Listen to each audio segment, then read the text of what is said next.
Hello, everybody. This is part 4 of A Real Trucker Plays American Truck Simulator. Um, we're just going to get right into it here. We noticed that the time is 8:36 a.m. We delivered our load last night, and we took a 10-hour break. We're all rested and ready to go. Our clock has reset. We have 11 hours to drive in our 14-hour period, and we're going to get on the job market and see if we can't get somewhere, get going somewhere. So let's get on it and see what we want to take. Oh, I have a couple of emails that I probably should read here. Probably spam. Need money, we can help, and drivers with own equipment needed. Better rates for a job if you have your own vehicle. Director doc. Okay. All right, we'll just keep those in the inbox in case we want to revisit that. Let's go to the job market here. Take a quick job. We don't own our own truck yet. We are in Las Vegas, Nevada. So let's see what they got going out here. I'm just going to kind of look here to see if there's anything good coming out. Maybe something a little bit longer that we can take. Um, this is a little bit farther up north. That'll get us there towards Salt Lake City. Let's see. Kingman. It's St. George. No. I don't really want to go all the way back up into Utah. We already kind of saw the beginning part of Utah. I'd like to get into California and do some stuff in there. So, oh, I did change that setting, by the way. I just went ahead and set it to skilled parking. I wanted to start showing you guys backing and stuff like that and kind of what you have to do when we're in those types of situations. So, I went ahead and changed that, and we're gonna do those backs. Okay, let's see. I'm thinking about maybe wanting to go to Barstow here. Let's see, 35,000 pounds. I think this will probably be the one that we take. They're expecting it by 5. That's okay. Let's zoom in here real quick. I actually don't think I can, but yeah, we're gonna go ahead and take this one.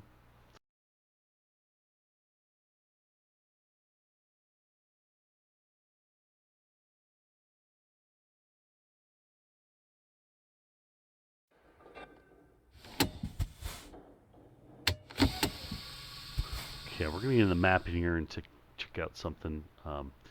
We're here in the slip seat truck. We're gonna go down here. I think there's actually a scale here that we can go. I missed that when I was looking last time. We can also go down to Primm. I don't actually think that they have a scale there at Primm. This is a Flying J down here at Primm. And then we have our DOT scale in California.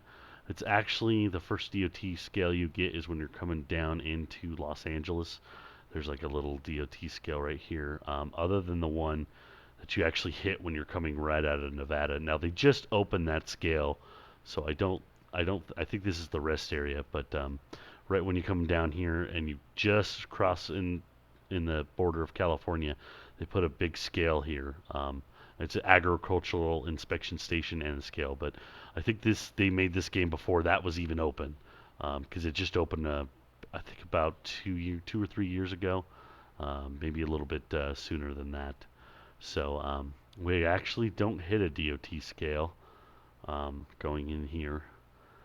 I know a lot of people wouldn't take it down and scale it and stuff like that, but DOT sometimes they run portable scales and they will pull you over and run you over a portable scale. So, like I was saying in the last video, if you hit a scale or any type of thing like that, you're always going to want to be legal.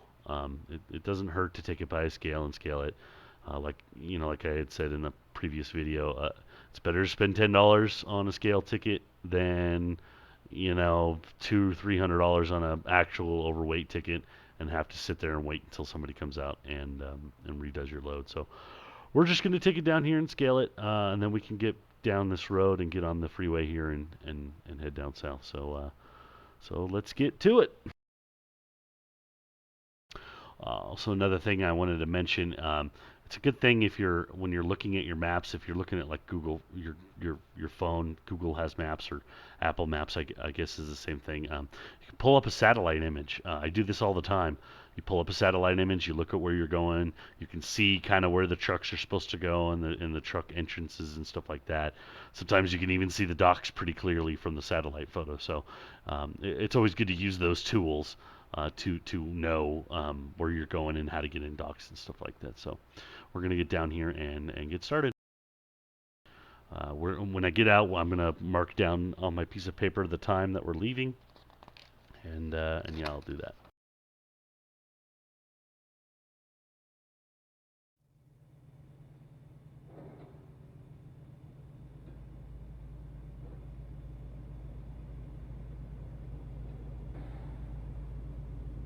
Okay, we're going to come down on duty for a pre-trip inspection. We did a post-trip last night when we dropped after we dropped that load.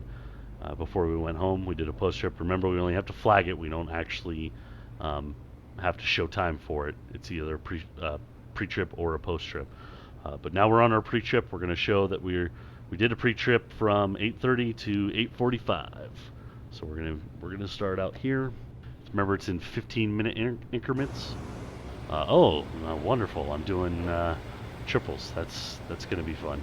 Or I'm sorry, doubles. That's wonderful. Okay, so let's get in and start our engine, get going here.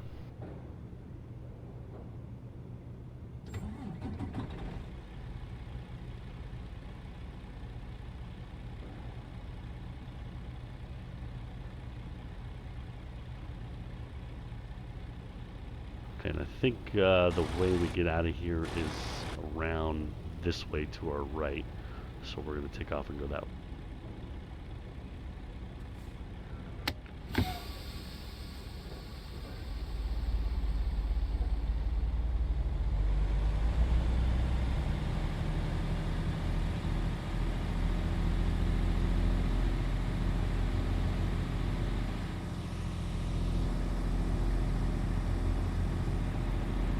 Now with doubles or triples, we really have to watch our first trailer. The other trailer will generally follow that first trailer, so we don't have to worry too much about that. It's that first trailer we got to watch. We do somewhat have to watch that second one, but the first one will really tell us where we're going. So we're going to get out here and get on the road.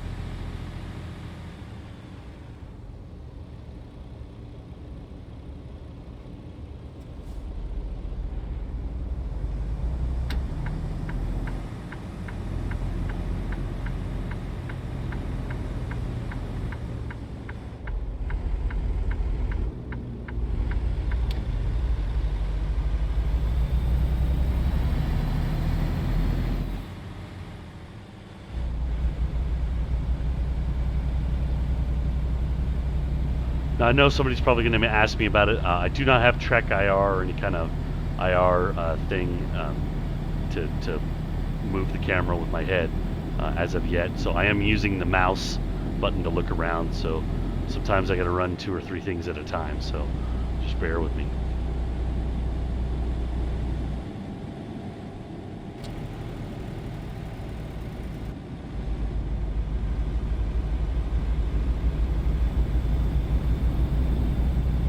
We're going to wait to get over into our other lane after we pass the light.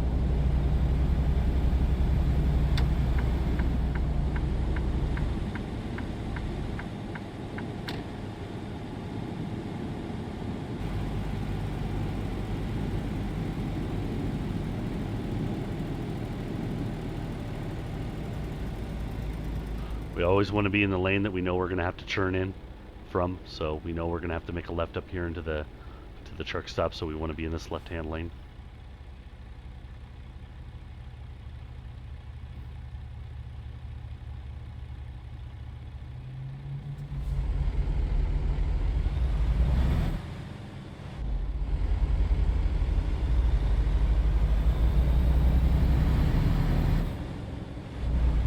We're always watching vehicles on the right-hand side that want to jump over in front of us.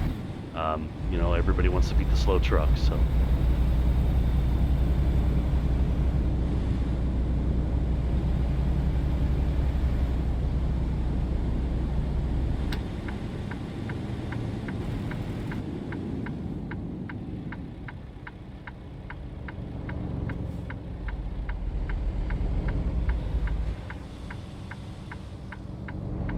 for our scale up there. Now I gotta turn in there.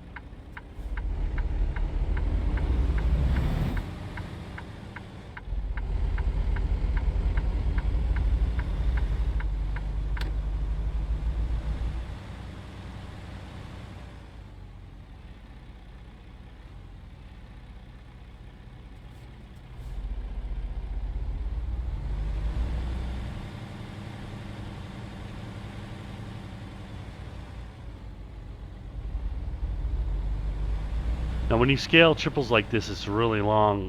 Sometimes what you have to do is you just have to get the first trailer, and then you have to pull off the scale and get a second scale ticket. What that entails is you have to take, let me pause it real quick. You just get the weight of the first tractor trailer, this part right here, and the first trailer, and leave these wheels off of it. And then what you have to do is you'll have to move forward and then put this trailer on it, and then you have to add both weights. They most of the time will charge you $10 for each one, so you have to be prepared. Sometimes some of them you can get away with. They will charge you $10, and then you can get a reweigh ticket, and that will charge you. They'll charge you like $2.50 for a reweigh ticket to do that. So it just depends on who's working and what you can work on getting through. So we're gonna get back on the road here.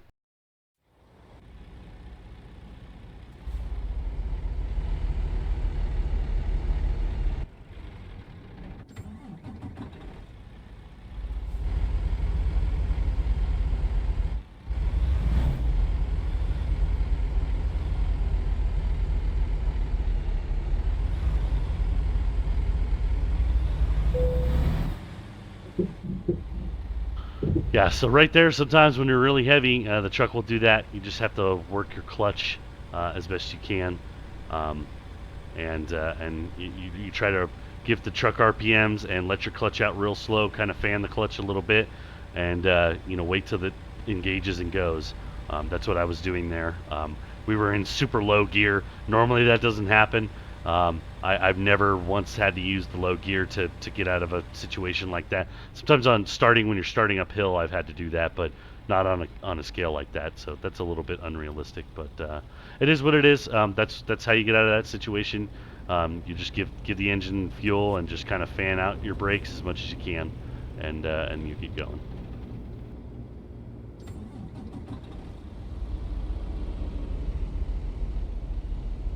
So I'm just sticking my nose out here to get a good look. All right, let's go. Really heavy. That also helps if I'm not in second gear.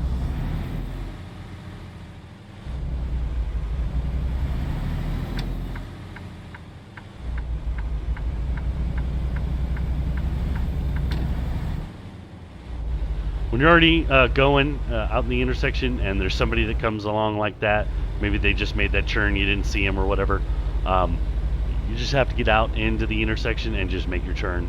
There's nothing you can do. He's just going to have to wait. People get mad at you, people honk at you and stuff like that, but there's nothing you can do. Just make your turn and keep going. He's going to have to get over it, however he's going to do that.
when you're also just leaving Vegas and you're coming down south on the Nevada side, on the northbound side, hang on the northbound side over on this side, they have a DOT scale as well in Nevada. They don't have like an actual scale that weighs the trucks or anything like that. It's more of like a little inspection station that they occasionally open. Lately it's been open more and more, but we don't really have to worry about that heading southbound into California because they don't have one on the southbound side, but they do have one on the northbound side. Good old Primm Nevada right here. Those of you who played Fallout New Vegas will recognize Primm as a nice little place that you gotta fight some bandits and stuff. Like I was saying, in real life over there, that's a Flying J over there. It's next to one of the hotels. I believe it's Whiskey Pete.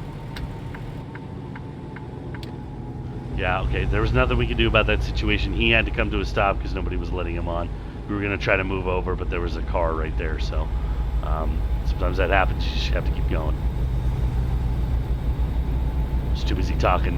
You need to pay more attention to the road. Nothing we could have done anyway because that guy was right next to us. Sometimes people just don't let you over. Sometimes people don't look at those situations and know you're going to want to try to jump over, so it just happens. Luckily, that guy came to a stop and didn't try to merge into my lane. We would have probably been in some trouble if he did. But luckily, he just did the right thing, just stopped, and he has to wait his turn.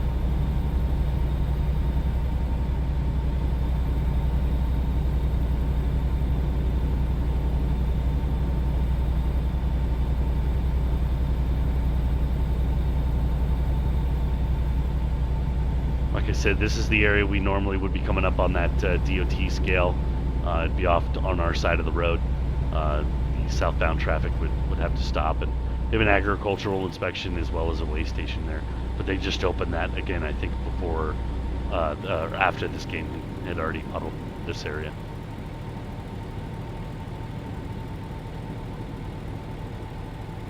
So we got to go 55 miles an hour in California. That's the truck speed limit. And it sucks, but you know, that's the way they want their laws, so you just got to do it. I generally go a few miles an hour faster, just because I like to get where I'm going if I can do it. But you know, some people do 55. You'll see sometimes truckers doing 70 through California. It's you know, you just try to be as safe as you can, and you know, I think personally, I think 5 overs is okay. The law says you got to go 55, so you know, just do what the law says, and you'll be okay. But you'll notice I'll go about 60 miles an hour, and that's also because this is a video game. It's not real life, so yeah.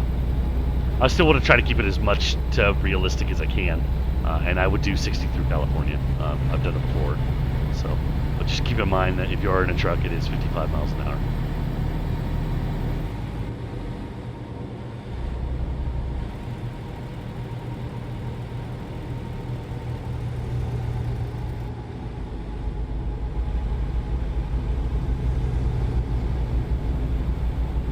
There's a couple of rest areas right here when you get in these little valleys. This is realistic. There's actually 2 hills that you go up and over. One of them is called Baker Grade, and I'm not sure what the other one's called, but yeah.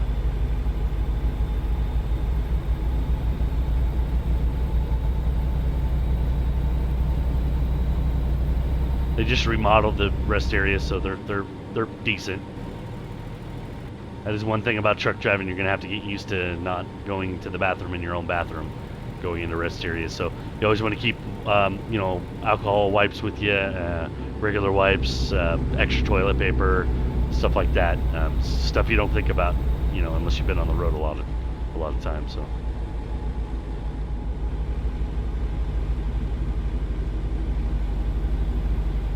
I'm not going to try to pass any of these guys. They're just, you know, let me get in 5th gear. You know, it's not really worth it. I'm not going to really be going much faster than them anyway because we're coming up to a hill. So I'm just going to slow down. I'm not going to be one of those truck drivers that get out there and slow everybody down in that other lane. I'll just slow myself down. It's not a big deal. We don't lose that much time doing it. So it's you know, sometimes you got to be courteous to other people out here, and that's one of the things. You don't try to race people up a hill, especially if you're in a truck. You're going 45 miles an hour, and everybody's trying to pass you doing 70, and you're just gonna make a lot of people angry that way, and we don't need that out here. So just leaving plenty of space. Make sure I'm moving my eyes, checking my mirrors. I'm always looking for an out, so if this guy in front of me just decides to slam on his brakes for whatever reason, there's a cow in the middle of the road or whatever, I always want to make sure that I can go right to get out of here. There's no car sitting there, or I can go left. There's no car passing me. You always want to leave yourself an out. You always want to leave enough room if I have to emergency brake and get out of the way of something. I have that room.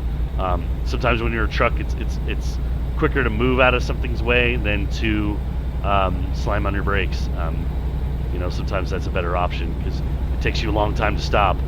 There's a formula. You guys can look it up if you want. I don't know it off the top of my head, but you just want to leave that distance in front of you just in case something happens. You never know. California does have those emergency call boxes. A lot of states do. A lot of states don't. If you're broke down and you need a phone call or whatever, you can call them. They're active, even though everybody has cell phones now. They are active. You can still call them. Somebody will still answer. So those are a good thing to have on the side of the road.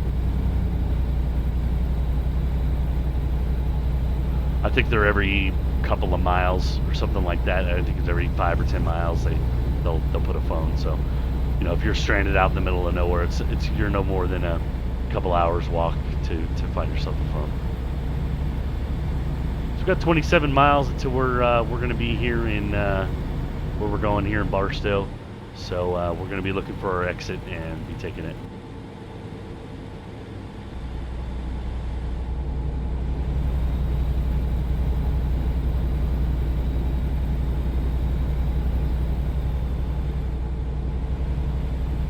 These two roads meet in real life, and you can take the 40 and get to Flagstaff. If we were going to Flagstaff, though, this is not the way I would be taking. I would be going a different route. This is more of an out-of-the-way road, but some people do take this way. They like to stay on the interstates. I just go the other way. It's just as fast. It's faster to go the other way. Even though it's not a highway going that way, it's still fast enough. It's not gonna be a problem. We're watching this guy on the right. He seems like he wants to zoom past the truck, but fortunately for him, he ran out of room to do it. So we're going to take this next exit and get in here and get in our delivery. It's been a little while since I've backed triples, so hopefully it's not too hard of an area to back, but doubles. I keep saying triples, I mean doubles. So just have to bear with me. I haven't done it for several years, so it's a relearning process. So here we go.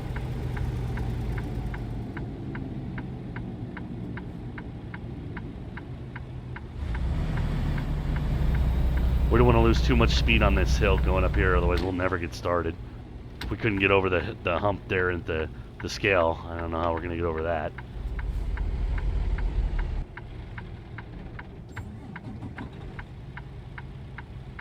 Gotta clear it, make sure nobody's coming.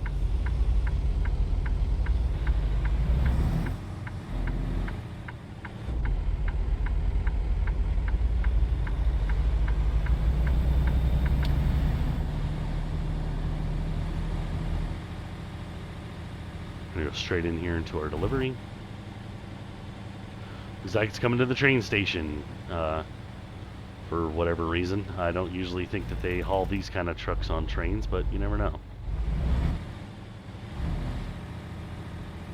Oh, good. They have an area we can pull off to deliver this and not have a huge problem here.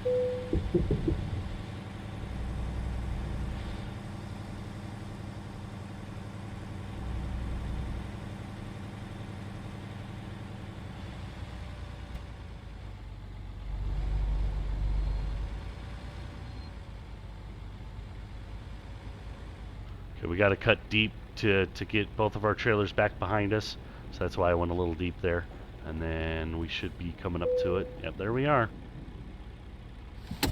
So let's put on our brake, make sure we're in neutral, get out and look over the trailer, make sure we're not dropping another driver or a problem. Looks like we're good. The two trailers are good. We don't have any blown tires or anything like that. So we're gonna drop the trailer here, and that'll be the end of this one.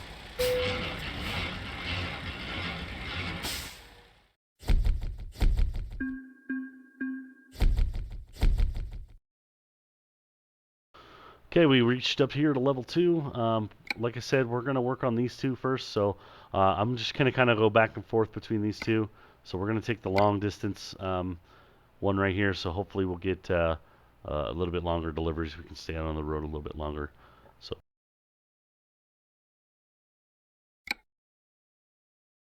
Okay, that's going to do it for episode 4. Thank you guys for watching very much. If you guys have any questions or anything like that, feel free to, drop a comment down in the comments. I will, I'll do my best to answer anybody has any kind of questions. If I got something wrong, if you guys have any kind of feedback, criticism, whatever you guys want to leave, whatever you guys want to see.